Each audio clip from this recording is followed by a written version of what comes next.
Baiklah, pada malam ini mari kita lihat prinsip dasar dalam sebuah wasiat yang bermula dari dialog antara Sa'id bin Abi Waqqas bersama dengan Rasulullah sallallahu alaihi wasallam berkaitan dengan ketetapan menjadi hukum bagi wasiat seseorang yang bersifatnya itu adalah harta, bukan wasiat berkaitan dengan amalan-amalan lain, tapi menyangkut dengan pemilikan kita kepada orang lain. Bismillahirrahmanirrahim. An Sa'id bin Abi Waqqas radhiyallahu anhu, Ja'a Rasulullah sallallahu alaihi wasallam ya'uduni wa ana bi Makkah wa huwa yakrahu ayyamuta bil ardi allati hajara min. Qala yarhamullahu ibnu Ufran. Qultu ya Rasulullah ausi bimali kulli. Qala la. Qultu fasyatruh.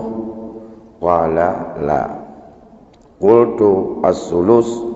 Qala fasulus wasulusu kasir. Innaka intada' warasataka aghniya khairum min an tada'iyahum alatun yastakfifuna nasa fi aidihim. Innaka maman anfaqta min nafaqatin fa innaha sadaqatun hatta luqmata tarfa'uha ila fai imra'atika. Wa asallahu ay yarfa'aka wa yashfi'u bika an-nas wa yadurru bikal akhar wa lam yakul lahu yawma izin illa ibnatun.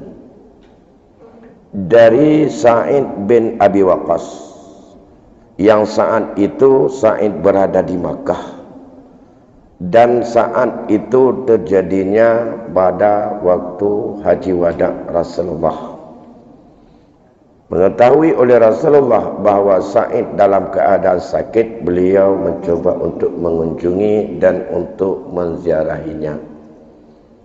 Sesampainya di sana, Sa'id saat itu yukrah, sangat tidak suka bila Allah mencabut nyawanya di negeri yang negeri itu sudah beliau tinggalkan, dan ia berangkat ke Madinah sebagai usaha hijrah bersama Rasul.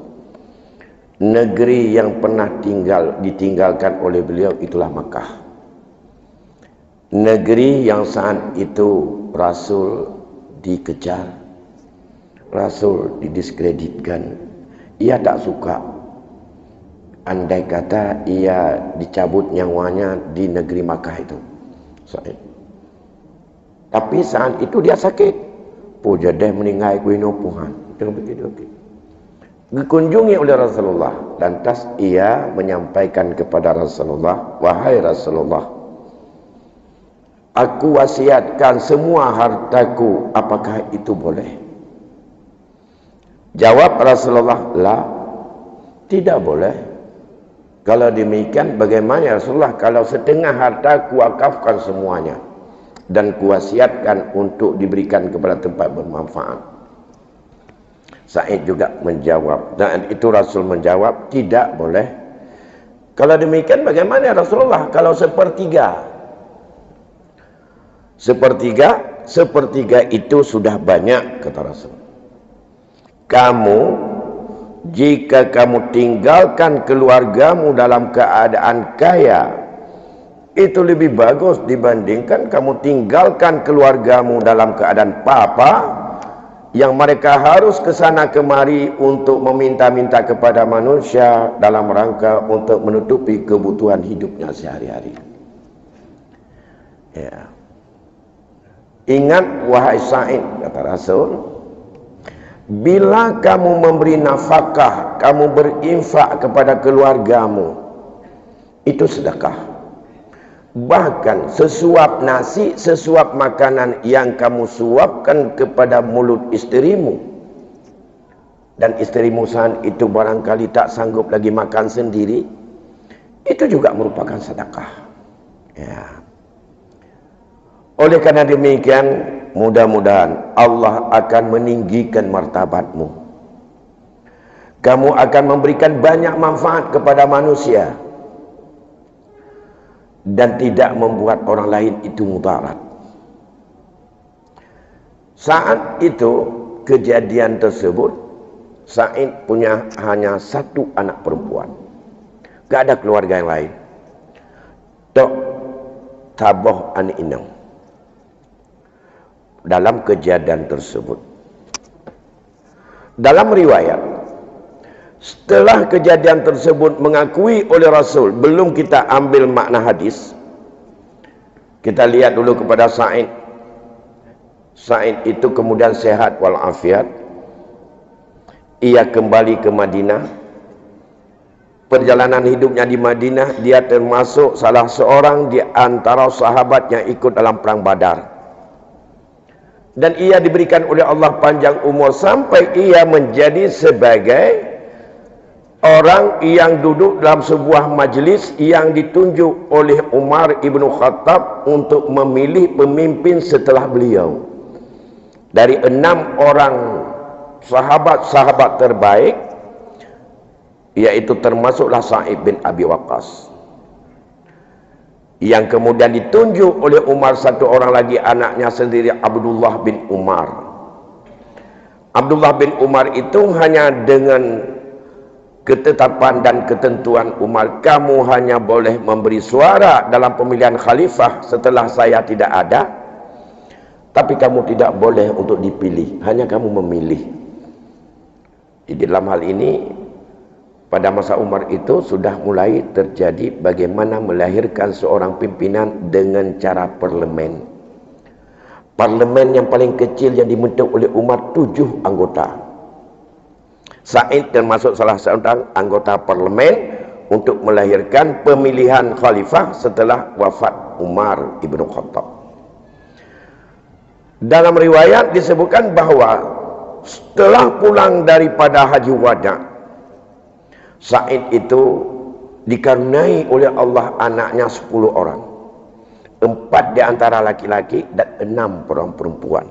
Yang bunuh wate khawatir gena wasit mendum-mendum hatta an inna untuk tabah. Nah, dan itulah asal usul berkaitan dengan masalah bahwa sebanyak-banyak hak bagi seorang untuk memberikan wasiat hartanya tidak boleh lebih dari 1/3. Itu pun sudah banyak. Pada prinsip dasar, hadis ini menunjukkan betapa Rasulullah dengan Islam yang dibawa menjadi rahmat sangat memperhatikan larangan untuk berwasiat lebih 1/3, mengingat supaya anda tinggalkan semua keluarga dalam keadaan kecukupan. Alasan Rasul mengatakan 1/3 pun sudah banyak, maunya lebih bagus kurang dari itu wasiat. Karena andai kata kamu tinggalkan keluargamu, mereka itu kaya, cukup untuk makan, tidak untuk meminta-minta, tidak hanya untuk mencukupi kebutuhan makannya, hanya untuk mengharapkan belas kasihan orang lain, itu lebih baik kepadamu. Kamu berikan apa saja kepada keluargamu, anakmu, dan semua itu adalah bagian dari sedekah. Ini menunjukkan bahwa prinsip dasar wasiat yang dilegalkan oleh Rasul hanya 1/3, inilah hak yang paling besar diberikan oleh Islam kepada kita untuk memberikan kasih sayang dalam bentuk wasiat kepada orang di luar daripada ahli waris. Karena mengapa? Kalau ahli waris itu sudah keluargamu. Yang sekeluargamu itu adalah anak-anakmu. Yang satu orang itu, kasihan dia, berikan, tinggalkan harta benar 2/3 kepada keluarga, baik keluarga dekat maupun keluarga yang jauh, sesuai menurut urutan warisan dalam kedudukan ahli waris. Sepertiga ini adalah untuk orang-orang yang ada karena hubungan kasih sayang, hubungan jasa, hubungan daripada bantuan, hubungan kemanusiaan yang ada selama kita hidup dengan orang-orang di sekitar kita atau bukan ahli waris. Tapi karena hubungan yang baik, maka itu ada hak diberikan oleh agama sepertiga untuk memberikan wasiat kepada mereka, karena mereka tidak dalam kelompok ahli waris untuk mendapatkan pusaka. Siapa di antaranya? Andai kata ada anak asuh kita di rumah, yang dari kecil kita didik, yang dia banyak membantu kita dan ia itu penuh kasih sayang, yang kadang-kadang sayang kita kepadanya melebihi daripada sayang kita kepada anak keturunan kita sendiri. Tapi dalam konteks ini kan tidak semua orang seperti itu. Hak itu diberikan sepertiga. Ada barangkali cucu daripada anak perempuan yang ia dalam urutan ahli waris sangat jauh, di mana dia itu termasuk dalam kelompok zawil arham. Sementara tradisi yang berkembang dalam masyarakat kita, mereka adalah orang yang paling dekat dengan kita. Cucu ba'ani nong orang yang paling dekat dengan kehidupan kita. Cucu dari anak perempuan 24 jam bersama kita. Lebih-lebih tradisi masyarakat kita, anak yang paling bungsu dan anak perempuan itulah tempat yang akan menjadi tempat orang tua kita kalau udah tua yang paling betah tinggal. Ia suaminya orang lain. Bahkan banyak yang kejadian di Aceh ini, rumahnya adalah kajet ke tradisi milik daripada anak perempuan. Kalau tidak banyak, kalau banyak maka yang paling bungsu. Sementara kalau anaknya yang tinggal bersama anak perempuan oleh seorang ayah, dia sibuk, yang paling banyak membantu kakeknya adalah oleh cucu anak dari anak perempuan. Sementara dia bukan ahli waris. Yang adat bagainya. Beda adat di tempat lain. Islam tak berlaku untuk Aceh saja, untuk keseluruhan. Maka hak untuk kasih sayang kepada cucu perempuan atau laki-laki dari anak perempuan itu sepertiga yang tadi Islam menyediakan. Baik tak fikirkan ni nong, yang kali Allah ajuk. Nah, karena mengapa? Dia hanya menonton. Andai kata kakeknya meninggal, mamaknya sudah duluan meninggal, dia bukan ahli waris yang dekat, tapi ahli waris yang sangat jauh pada urutan keempat, yaitu zawil arham. Aduh, dua. Ada barangkali juga orang yang pembantu di rumah atau tetangga yang sangat besar perhatian, tapi dia bukan ahli waris.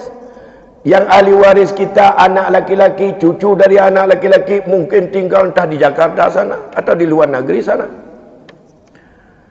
Kalau kita sakit, yang menguruskan orang samping rumah, tetangga atau anak kita sendiri atau cucu yang ada di rumah.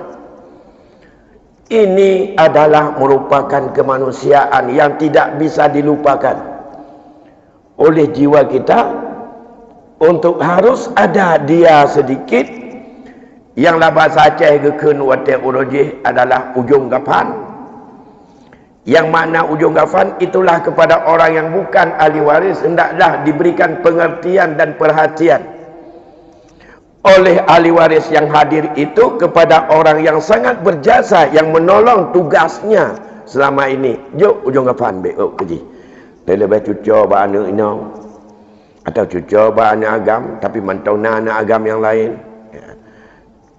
Ini yang disebut. Tapi mengharamkan kepada orang yang hidup itu adalah bukan sebagai suatu hal yang wajib. Tarap bertanya kamu meninggal, tarap bak urunnya, belum tentu mereka mau, karena biasa saja kalau sudah ada jadi duit itu sudah kikirnya datang itu. Asal sudah jadi duit, udah mulai kikirnya datang. Jasanya itu hilang dan mulai terlupakan. Nah, maka diberikan hak untuk berwasiat sepertiga. Tujuannya banyak sepertiga wasiat agar keluarga punya harta untuk menghidupkan dirinya. Sebaliknya hari ini, kita sibuk mencari celah bagaimana supaya bisa berwasiat kepada anak kita. Bukan berpikir kepada orang yang berjasa. Bukan berpikir dengan orang-orang yang bukan ahli waris. Karena temakut bahawa anak getanya untuk udip menderita. Belum merasa bersyukur kalau 2/3 itu untuk kaum kerabat yang sifatnya ahli waris. Ini satu dalam hadis ini kita lihat. Yang kedua, wasiat ini kesadaran kita. Karena hubungan kemanusiaan antara kita dengan siapa yang berjasa itu tidak ada dalam perasaan ahli waris. Tapi yang ada perasaan kita. Kalau tidak bisa kita hibah saat kita sehat. Khawatir nanti kita miskin. Khawatir kita enggak tahu makan apa. Takut kita miskin. Takut kita tidak punya apa-apa. Kalau sudah meninggal ngapain takut lagi? Memang enggak butuh lagi kepada harta. Maka dengan jalan wasiat. Maka dalam kitab disebutkan wasiat merupakan sedekah orang yang paling pelit di antara orang pelit. Gak mau bersedekah waktu hidup, tapi dia bersedekah waktu meninggal. Karena tidak ada manfaat lagi harta untuk dirinya, saat itu baru bersedekah. Itulah 1/3 sebanyak-banyaknya. Nah, ini yang pertama. Yang kedua, berkaitan dengan masalah wasiat ini, menunjukkan bahawa Islam sangat memperhatikan kaum kerabat seperti perasaan kita. Untuk tidak keadaan hidupnya miskin atau peminta-minta. Hendaklah mereka itu adalah menjadi generasi yang tenang dengan ada apa yang ditinggalkan oleh keluarganya. Filosofinya sama dengan perasaan kita yang sangat khawatir bila tinggal dan kita meninggal dunia nanti diambil oleh orang hartanya. Bagaimana untuk bisa dinikmati oleh orang-orang yang dekat hubungan darah dengan kita. Tapi cara penggunaan yang salah. Kemudian wasiat yang diingatkan oleh Rasul ini menunjukkan bahawa hak berwasiat menyangkut harta itu bukan sasarannya kepada ahli waris, bukan kepada anak, bukan kepada cucu yang dia ahli waris, bukan kepada ayah, bukan kepada kakek, bukan kepada ibu. Bukan itu sasaran.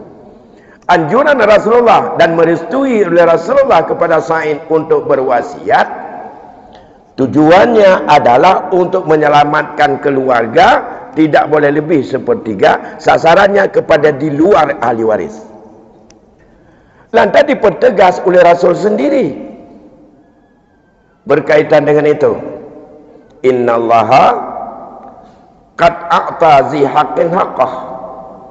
Sesungguh Allah telah memberikan hak orang yang punya hak akan haknya masing-masing. Fala wasiyata li warisin. Maka tidak ada lagi wasiat untuk ahli waris berkaitan dengan harta.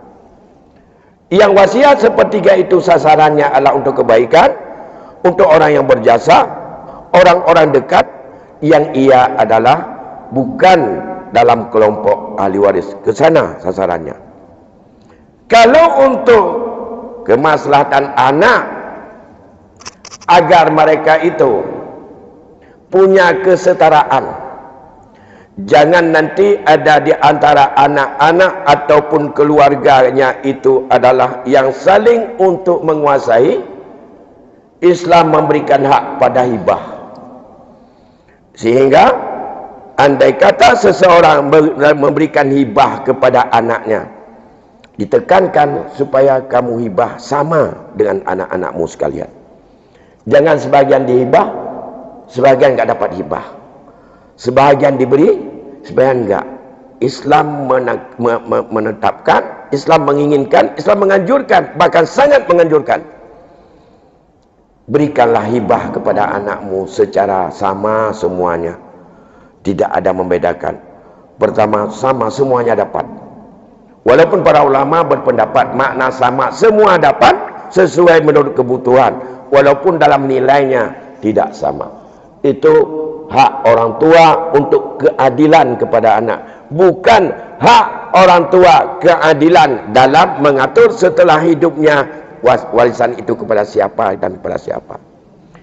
Kita lebih jauh memahami itu, karena kita menjadi orang pelit dalam hidup. Saat hidup, ya bukan kalau ingin memberikan kepada anak, kalau ingin untuk berhibah kepada anak, kalau ingin untuk membantu anaknya. Bagaimana pelitnya? Maunya setelah meninggal nanti kamu ambillah untuk kamu ini. Itu bukan daripada anjuran Rasulullah. Bagaimana juga untuk menyamakan pemberian kepada si anak itu saat hidup. Tapi juga Islam masih memberikan karena prediksi ke depan. Saya punya anak 4. Dengan usaha saya nampaknya lancar. Kalau demikian yang sudah ada saya bagi aja kepada anak-anak saya ini. Ini toko untuk kamu, ini rumah untuk kamu, ini sawah untuk kamu, ini untuk kamu. Semua sudah dapat sesuai menurut prestasi dan kemampuan. Tapi belum ditutup buku. Bagaimana kalau besok lusa aku bangkrut, enggak ada jualan, aku sakit, enggak ada duit, diberi kesempatan bagi seorang ayah atau mama mencabut kembali daripada apa yang telah dihibah itu, andai kata benda yang dihibah itu masih kekal di tangannya dan belum berpindah milik kepada orang lain, masih bisa ambil. Kecuali hibah yang bukan kepada anak. Ya. Tapi kesempatan ini kita tidak mau. Karena maunya hibahnya setelah meninggal kita nanti untuk adil. Jadi semuanya Islam memberikan hak hibah itu kepada anak. Sering selalu kan yang salah kita memahami, walaupun tak berani kita melawan. Merasa dalam keluarga, di antara orang kita yang anaknya tiap hari membantu orang tuanya. Orang tua ke kebun, dia ke kebun. Orang tua ke sawah, dia ke sawah. Orang tua putar sawit, dia pulang sawit. Orang tua pula apa saja, itu terus anaknya. Satu lagi anaknya karena cerdas, dia pandai untuk dia ikut sekolah. S1, S2, S3, terus dia sudah jadi dosen sekarang. Dia sudah jadi profesional sekarang. Sudah jadi sebagai apa saja di antara anaknya. Dan satu lagi, dia mau untuk tekun kali beribadah, mau ngaji, silakan kamu pergi ngaji. Harta dikirim, usaha yang dapat itu terus dikumpulkan, kirim ke sana. Tiga anaknya semuanya sudah balik dan berakal.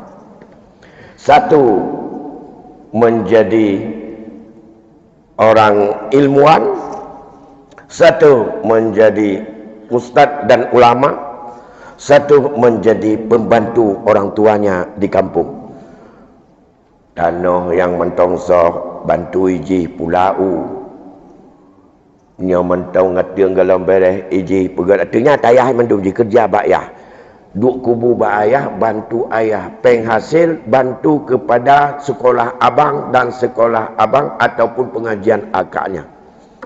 Yang di mana ini dalam hukum Islam, pemberian seorang ayah kepada anaknya yang sudah ia balik, apakah dia untuk pendidikan, apakah dia untuk belajar, itu adalah bukan kewajiban nafkah pendidikan, tapi itu adalah hibah ayah kepada anaknya agar dia bisa melanjutkan pendidikan. Nah, sama dengan berapa habis kita sekolahkan mulai S1 sampai S3. Ada yang kebun harus dijual, lembu dijual, kemudian pras, keringat, kerja, penting, tulang, semua anggota keluarga di kampung sumbangkan ke sana. Itu adalah hibah ayah kepada anak dalam bentuk material kebutuhan sekolahnya, bukan kewajiban. Kalau hibah, berapa anak? 3 tadi. Orang tua tak berbuat adil kepada tiga-tiganya untuk sama-sama punya hibah. Yang kuliah doktor sudah hibah. Yang ngaji, yang sudah jadi ustaz, sudah hibah. Cuma saja kamu ngaji, berapa saja biaya kami tanggung. Yang sebagai pembantu dia, tulang punggung, membantu mencari rezeki, tiap pagi pergi ke toko, tiap pagi untuk yang minta naling lemah, tiap pagi dia pergi ke kebun sawit, tetap tipatu iji tipatu pecuk. Olehnya DJ yang tinggal di rumahnya tilap tibelah tapu. Olehnya hi cihana monyo gantau baja titung 3 waktu kena urang raya. Apa yang pernah dihibah oleh ayah kepada dia? Apa dia? Nah, sekarang meninggal kita, ayahnya meninggal. Na tanah, na rumah, na toko, na kebun, mantau milik ayah, galau gejuk ke anak. Pulanglah yang menjadi sebagai seorang profesional. Apakah dia dosen? Dengan anak-anaknya, dengan mobil yang dibeli sendiri dari gaji, karena dia itu sertifikasi lagi. Hasil penelitiannya, yang modalnya baik minta naling lima jagam yang kampung. Dia ada orang yang bangai becut. Ya. Karena bodoh dia, jai kula ji kerja ji jajak lam bangka mentau ya, biang-biang. Yung biang, lam jok kurunci lagu. Diurunci kirim ke biaya siswa ataupun wang kuliah, sewa rumah, apa saja. Nah, sekarang meninggal, pulang. Sekarang mau warisan. Ini mau sepakat. Karena tiga-tiga laki-laki, semua nilai itu ada 300 juta. Kamu segat 100, ini 100, ini 100. Karena anak agama lain. Yang tinggal di kampung terdetuk, yang nak motor sedan terdetuk, yang jak kerja ke ustaz karena dayah ubi raya juga 100. Takut mana ada. Masa awaknya yang gasian terdetuk cik. Jepatnya karena gaji cukup raya, rumah cukup lagak, olehnya rumah 2 tingkat, oleh yang gaji tiap bulan 20 juta, terdetuk cik kan yang mendebat. Yang jabat karena dayah, pimpinan dayah, karena balai manyang, segala macam, halfat dalam taik, terdedah je. Mana ada Islamnya? Ada mereka mula ke je, sebab je menderita tak kudip di kampung. Beratai bantu je. Nyankan Islam mana ada. Tahu yang ada. Almarhum. Almarhum yang ada. Nyu ke pegat ke babu. Hisap darah je. Dia kau gibah peramak. Pegang kerja iji anak pun lepeng. Nyu yang tukang pegat beruh 5 hotel sepuluh nyu anak pun lepeng iji. Iji yang perlek, cangkoi, bertajam, tanah pak ku cangkoi yang atas iji. Pegang kerja mentabah lampu sawit kerja. Kan atuk kedih, iji nak habis 50 juta, kedih nak habis 50 juta. Iji 20 juta ke benar nilai iji. Kan anak tabah tak. Nyu mentabah rupiah tak. Nyu kan yang problem yang paling banyak sekarang. Hingga begitu dikatakan oleh salah seorang di antara keluarga mereka, dia tidak pernah ada di kampung. Itu kelapa, itu sawit, itu semuanya loan pula. Dengan jaronyo yang pula orang je. Ayah mengerjakan. Yang orangnya yang bagi sama detak gaji. Anak hang aku bi, muku han. Pa menai ke dia. Tiap tahu pula mendum. Hai tak pula bat tanah ayah tu maka dayah. Sebab kau tanah drot dah nana gebi. Inilah keadilan Islam yang harus kita pahami. Jangan kita minta adil karena kesalahan kita. Islam memberikan 3 solusi dalam rangka kehidupan ini, dalam rangka memberikan keadilan harta kepada keluarga yang barangkali tidak sama profesinya, tidak sama kemampuannya, tapi itu mulia. Belum tentu yang sudah menjadi S3 itu lebih mulia di sisi Allah. Mungkin dia lebih mulia yang hanya tamat SD, olehnya meratib, paling-paling melasah, ya bang kata mugrib. Yang pergi telap menjanjang. Dan yang ikat lemah dia putus. Oleh yang yum lemahnya, 2 boleh kirim dalam kedai. Hebat, dia tidak ada. Yang tidak adil berfikir kita. Ada 3 solusi kepada orang yang berjasa yang diberikan oleh Islam. Yang pertama, dalam keluarga, andai kata anak kita berbeda profesi, berbeda kemampuan, berbeda jalan hidup, berikan kepada mereka dalam bentuk hibah. Hana dia pegang bersama-sama tanah mendung. Apa juga yang harus kita hibah kepada anak-anak kita? Apa yang butuh oleh mereka untuk menunjang persiapan kehidupan dia? Selama dia sudah balik, itu adalah semuanya hibah orang tua. Kalau bukan hibah, anak yang sedang kuliah, anak yang sedang ngaji, tidak bisa diberikan zakat fakir miskin kalau orang tuanya kaya. Tapi atas dasar dia itu belum ada kerja, yang fakir miskin, dia cok biaya siswa dari kelompok fakir miskin. Mengapa? Karena dia itu belum punya harta apa-apa, hidup selama ini dengan hibah orang tuanya dan hibah kita-kita.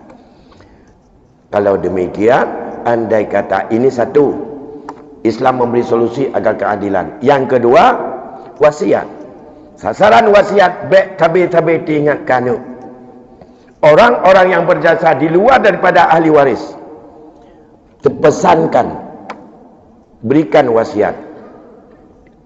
Islam memberikan kesempatan 1/3 dari jumlah kekayaan untuk orang-orang yang kamu anggap dia berjasa kepadamu. Jangan harap orang yang berjasa kepada saya untuk adanya kasih sayang kepada anak saya. Jangan harap. Miahana terperleh bakwanya, maka tawati terus. Nah, Bapak Ibu yang berbahagia, berapa menit lagi? Masih ada 10 menit. Mungkin ada pertanyaan satu atau dua sebelum saya lanjutkan dengan apa yang berkaitan dengan hukum yang menunjukkan kepada masalah dasar hukum wasiat ini. Silakan kalau ada.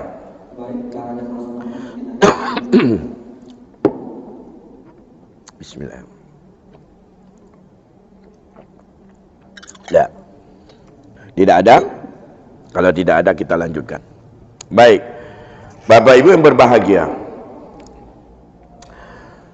hari ini dalam kejadian kita, di saat salah menyikapi berkaitan dengan apa yang ada sangkut paut dengan peralihan daripada harta yang kita punya hari ini, bila salah kita sikapi, bila salah kita manfaatkan, bila salah kita gunakan Islam, maka banyak umat Islam bisa diprovokasi oleh pihak lawan Islam bahwa Islam itu diskriminatif, bahwa Islam itu tidak adil. Bila kita ukur Islam bukan pada konsep, tapi melihat Islam pada dinamika dan realita kehidupan, akan cepat kita memvonis bokiban ini nyo yang inang di tengah mata jiwuruyah ikut olehnya iji lako-lako pilih setia yang anu agama perumuntan cucu agama oleh meninggal ya iji minta tupai dan ini nyu yang di rumah yang anu inang yang cukup hek selamanya dia mutang ya tupah cemula ya tupah nyu imita peng untuk ipubat ya dan je orang dia tiga masa dalam pembahagiannya iji bertemu di tengah yang je jadi hukum je tak kaitkan kewajiban yang dilakukan hari ini yang tidak sesuai menurut perintah agama dengan penuh kasih sayang dengan apa yang Allah berikan yang secara tauqifi dalam hukum waris yang terutama menyangkut hak laki-laki dan perempuan ya. Maka contoh hari ini menyangkut dengan masalahnya harta yang seharkat. Di saat harta seharkat hari ini sudah menjadi tradisi dan adat, maka seolah-olah laki-laki itu adalah sama kewajiban mencari rezeki dengan perempuan. Bahkan hari ini lebih kejam dan lebih hebat perempuan di depan dalam mencari nafkah. Apakah Islam harus berubah?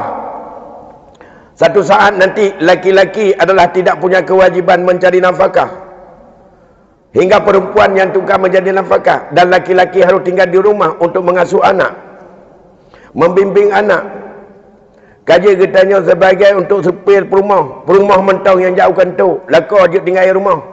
Wah, rumah kontrol tukang campuh bro dan dengan orang yang tibu bungong, dia nenan. Tidak bisa berubah. Walaupun di dunia dirubah oleh manusia dengan bermacam kompanya daripada budaya, Islam tak pernah berubah. Di hadapan Allah bukan begitu hukumnya. Di hadapan Allah tetap hukumnya sesuai dengan kudrat, sesuai dengan martabat, sesuai dengan karakter yang Allah ciptakan antara laki-laki dan perempuan. Dua bentuk manusia ini fungsinya berbeda. Wadah manusia ingin untuk merubah fungsinya, maka itu adalah tidak akan bisa berubah hukum dasar pada Allah. Ini yang harus kita sadari. Kalau memang persoalan hari ini lebih banyak masalah harta seharkat, karena laki-laki dengan perempuan, suami dan isteri, itu juga adalah kaitannya sama seperti dalam keluarga ada kakak dengan abang. Apakah tidak boleh dengan apa yang sudah berlaku hari ini secara musyawarah mufakat? Boleh.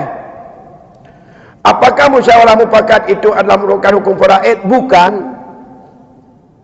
Bukan hukum faraid. Nyan yang kata pubut lewatnya musyawarah mufakat. Apakah itu hukum faraid? Bukan. Apa juga itu adalah hukum antara orang hidup dengan orang hidup, tentang peninggalan orang mati yang beralih kepada orang hidup, kemudian orang hidup ahli waris saling untuk memberi antara mereka dengan mereka.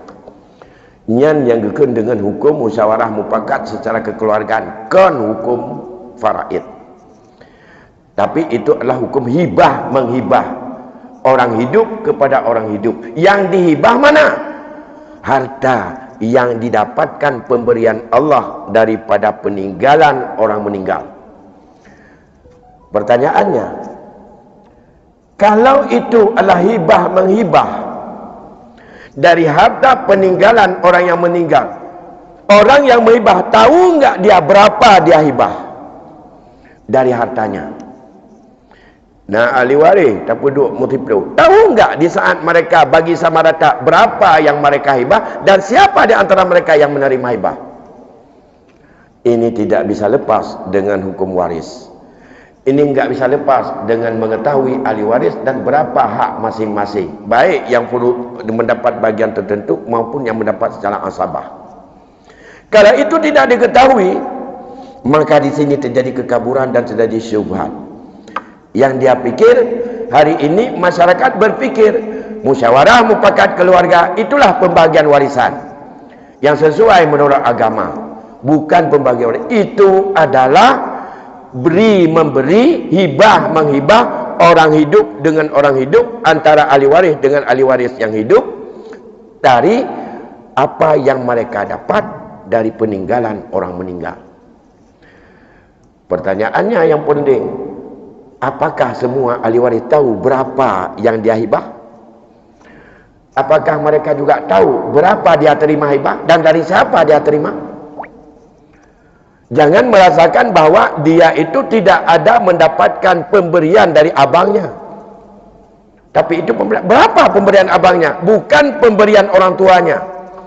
Orang tua tak pernah memberikan pada dia. Nyu atau kebah di ulun cik ko, ana kebah di ulun cik. Yang kebah di ulun cik kagak pulang ke Allah. Sudah dikembalikan pada Allah semuanya. Sekarang yang pemberian Allah. Setelah Allah berikan, silakan saja.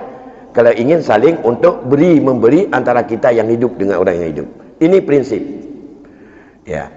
Dan tidak ada kitab yang menyebutkan bahwa salah satu cara untuk pembagian warisan adalah dengan cara beri memberi. Enggak. Yang ada sifatnya hukum waris adalah ijbari.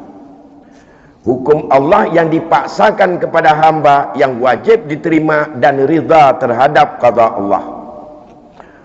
Siapa yang tidak ridha, maka ia setelah dia terima, apakah dia mau untuk memberi kepada siapa saja atau tidak ambil sepeser pun kepada saudaranya, itu sah hak dia. Hak kita. Hak orang yang telah mendapatkan itu semuanya. Kalau tidak dijalankan seperti ini, maka betul-betul hukum waris ini, hukum faraid ini mati dalam jiwa orang. Seperti yang dijadikan oleh Rasul. Menyangkut dengan bagaimana penyelesaian terserah. Tetapi jangan matikan ilmu faraid dalam jiwa kita.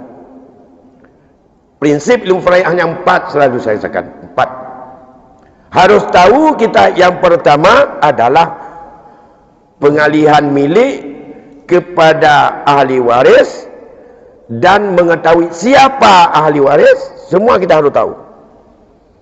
Berapa hak ahli waris, mana harta pewaris, bagaimana cara membaginya. Itu 4 hal. Itu wajib untuk kita ketahui. Jadi semoga berkaitan dengan hukum ini sangat tergantung kepada kita. Tidak akan timbul masalah dan anak akan merasa nyaman bila kita mau menggunakan wasiat, menggunakan hibah, dan tidak menjadi bumerang kepada ahli waris yang tinggal terhadap orang-orang berjasa setelah dia nanti kita meninggal dunia, harta kita akan mudah diselesaikan. Jangan tinggal beban kepada ahli waris, membuat ahli waris tambah susah, syubhat hidup akan lebih mudah, dan pengaruh nafsu paling besar dalam menyangkut dengan penguasaan sesuatu yang sifatnya cuma-cuma. Demikian barangkali yang dapat kami sampaikan pada malam ini. Lebih kurang saya mohon maaf, dan saya akhiri dengan wabillahi taufiq wal hidayah. Assalamualaikum warahmatullahi wabarakatuh.